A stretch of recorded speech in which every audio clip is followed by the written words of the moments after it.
संकोच मत करिए। और जहां तक राजनीति की बात है, राजनीति अपने ढंग से बंदी हो चलती रहेगी। आप आरोप प्रत्यारोप करते रहेंगे। बहुत से लोग हमारे ऊपर आरोप लगाते हैं, जब हम किसी गलत चीज की तरफ उंगली दिखाते हैं तो कहते हैं आप तो एंटी भाजपा हो, एंटी मोदी हो। ये नहीं पूछता है कोई हमसे कि हम एंटी मोदी क्यों हो गए, क्यों हमें मोदी जी का विरोध हमको करना पड़ा। हमारी पीड़ा भी तो आप लोग पूछो कि अरे शंकराचार्य जी आपकी क्या समस्या है। हमारी समस्या हम आपको बताना चाहेंगे। देखिए हमारी समस्या क्या है। हमारी समस्या ये है कि हम अभी गाय माता के लिए, राष्ट्रमाता बनाने के लिए हर प्रदेश में जा रहे हैं। देखिए नागालैंड का समाचार है, नागालैंड सरकार ने नहीं दी गौ सभा करने की अनुमति। शंकराचार्य करने वाले थे अध्यक्षता। राज्य के मुख्यमंत्री नेपी और योगी अध्यक्षता में हुई कैबिनेट बैठक में निर्णय ले लिया गया। कैबिनेट बैठक बुला दी गई। भाजपा की सरकार है मिली जुली। कैबिनेट बैठक बुला दी गई कि शंकराचार्य को नागालैंड में प्रवेश न करने दिया जाए। शंकराचार्य ऐसा क्या करने जा रहे थे नागालैंड में कि ये इतनी बड़ी कैबिनेट की बैठक बुला करके निर्णय ले लेना पड़ गया, बताइए। शंकराचार्य गाय की बात उठाने जा रहे थे। भाजपा जिस सरकार में सम्मिलित है उस सरकार ने कैबिनेट में ऐसा प्रस्ताव क्यों पारित किया? क्या शंकराचार्य चुप हो जाए?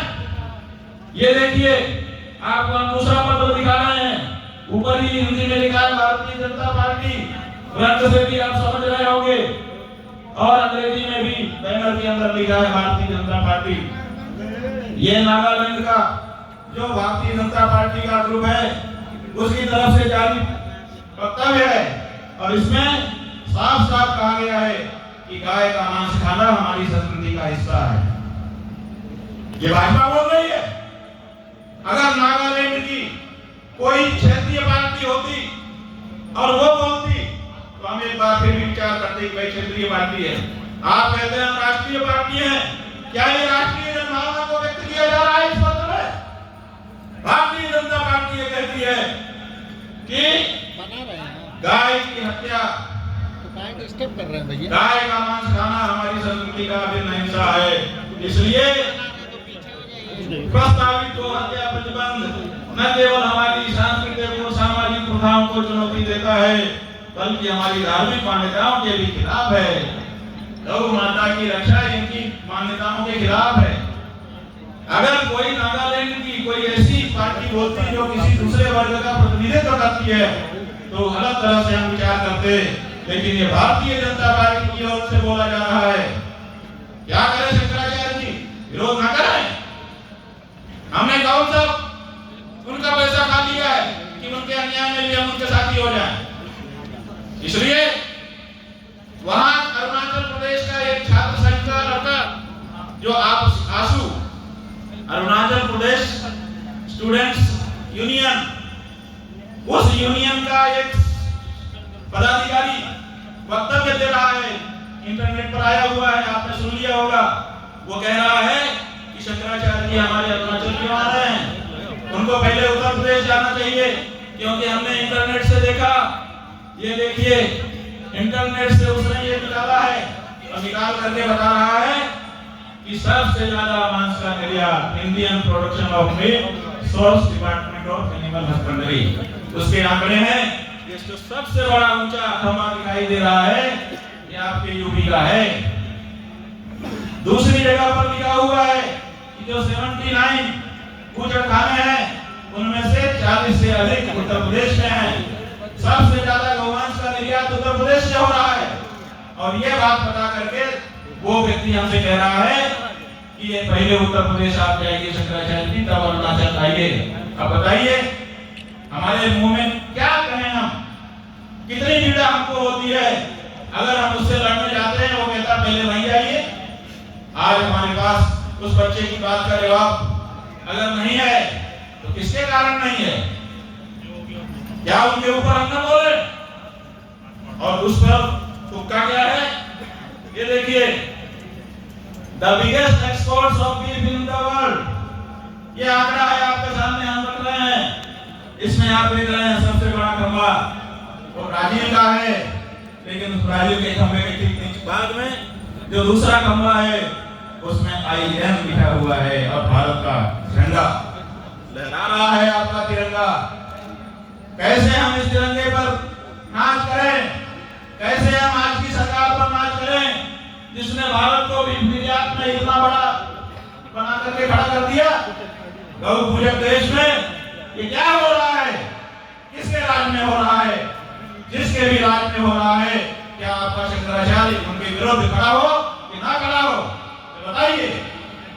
और अगर हम खड़े हैं तो आप हमसे सवाल पूछते हैं, हिंदू तो क्या है? घोष भक्तिं गणायस्य पुनर्जन्मनि गणाशयः ओंकारं मूलमंत्रं च सवै हिंदू इति स्मृतः। गौ भक्ति सबसे पहला लक्षण है हिंदू होने का। और ऊपर से तुक्का ये कि आप इस तरह का फोटो चलवा देते हो। इस फोटो से आप इस फोटो और इसी के तरह से दूसरे ये फोटो और इसी तरह के दूसरे ये फोटो, माला पहनाई जा रही है, जरी वाली शाल पहनाई जा रही है गौ को।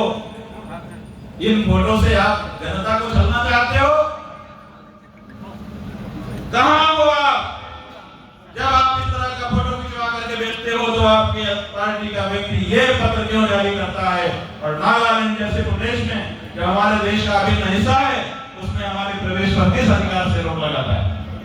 शंकराचार्य भारत देश का नागरिक है और भारत देश के प्रत्येक नागरिक को अपने देश के किसी भी प्रदेश में जाने आने और वहां के लोगों से संबंध स्थापित करने की स्वतंत्रता है। हमारी उस स्वतंत्रता को आप इस कारण से छीन रहे हो कि हम गाय की बात कर रहे हैं। ये अन्याय है और ये अन्याय केवल शंकराचार्य कवि मुक्तेश्वरानंद पर नहीं है, ये अन्याय 100 करोड़ सनातन धर्मियों के ऊपर है। और इसीलिए हमको ये कदम उठाना पड़ता है, मजबूर होकर के उठाना पड़ता है। कोई शौक नहीं है हमको। हम भी चाहते हैं कि देश में हिंदूवादी सरकार हो, हम भी चाहते हैं कि हिंदूवादी नेता उस सरकार के अंग हो। लेकिन अगर उनका चरित्र दोहरा होता है, एक तरफ वो गाय के साथ फोटो खिंचवा करके उसको दुलारते दिखाई देते हैं, तो दूसरी तरफ ये कहने की हिम्मत कैसे कर लेते हैं कि गाय को काट करके खाना हमारी संस्कृति का हिस्सा है। कुछ लोगों की संस्कृति का हिस्सा हो सकता है, लेकिन देश कुछ लोगों से नहीं चलता है। देश बहुत लोगों से चलता है और बहुत लोगों की ये इच्छा है कि गाय को राष्ट्रमाता कहा जाए, पशु सूची से हटाया जाए और उनकी हत्या को मानव की हत्या जैसा दंडनीय अपराध घोषित किया जाए। और ये हो करके रहेगा। और इसीलिए हम भगवान श्री राम से आज शक्ति मांगेंगे कि हिंदू समाज को वो शक्ति दीजिए कि वो कम से कम अपनी परम प्रतीक गौ माता की रक्षा के लिए आवाज उठा सके। बंधुओं, हमारी भी अपनी पीड़ा है, उस पीड़ा को कहां हम व्यक्त करें? भला वो इस कैमरे का निर्जीव है, लेकिन कम से कम पीड़ा सुन लेता है। ये जो सजीव लोग बैठे हुए हैं वो हमारी पीड़ा नहीं सुन रहे हैं। 78 साल हो गए, 78 साल से हमको आश्वासन दिया जा रहा है कि हम लोग हत्या बंद करेंगे, हम लोग हत्या बंद करेंगे। कोई पार्टी तो बैलों की जोड़ी को अपना चुनाव चिन्ह बना लेती है और हम हिंदुओं का टक्कर में हमसे लेती है।